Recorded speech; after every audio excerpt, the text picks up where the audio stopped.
he used to work. He was one of Nicky Barnes' associate, but even Frank Lucas said that he had a relationship with, Melvin. This is what I've heard. These are the stories. That's not true, brother. Okay, and I'm telling you what I've read and heard, and I want to kind of hear your thoughts. And then he dies in 72, right? Right. We've heard all the stories of, I've looked at to see who's, Zip on all these other names that you hear about. And then, Puff was 3 years old when that happened, and he wasn't on stage. I think he's given a talk at one of the schools that he went to. He's given a talk, and he says, hey, I had to learn when I went to school here on my second days when I found out what my dad used to do. I was told a different story about my mother. So what do you know about who his father was? I know for what his father was by New York Freddie Myers, who ran that area over there.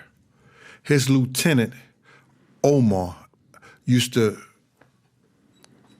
finance, like we giving block parties and things like that for the kids and everything. He had fish stores, he had barbershops, beautician shops, restaurants and everything. So when we was giving parties and everything, block parties, giving 100 bags back to the kids and stuff like that, Omar used to give us money to finance that. So now, I think Freddie Myers had just came home from jail. He tried to talk to Russell Simmons. Russell Simmons wouldn't have a conversation with him, and Russell Simmons used to work for him before he went to jail because he was starting a record label himself, Freddie Myers.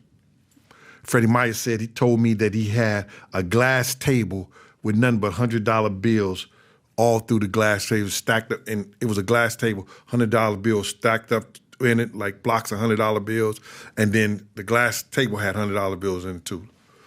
He said, I want to talk to you. Heard you was a good dude and everything like that.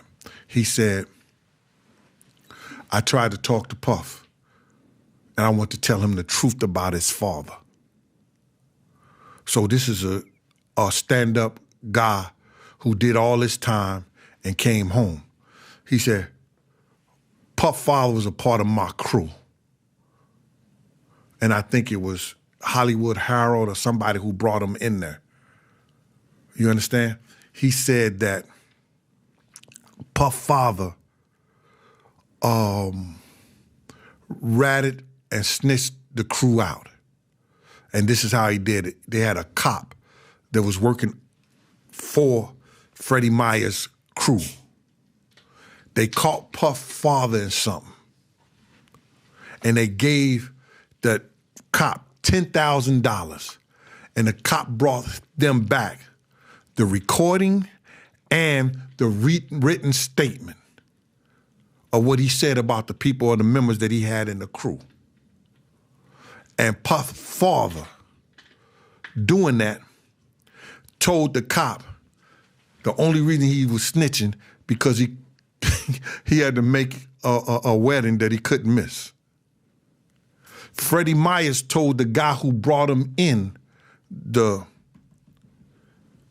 fold of the crew, yo, you got to get rid of him. Is Freddie Myers one of Nicky Barnes' associates? I don't know how associated they were, but I know Freddie Myers ran that whole area around there from the Foster Projects from 110th Street all the way to 118th Street. You know, now, did he have some dealings with Nicky? They all in the same business. You understand? Nicky Barnes leaves. He becomes an informant.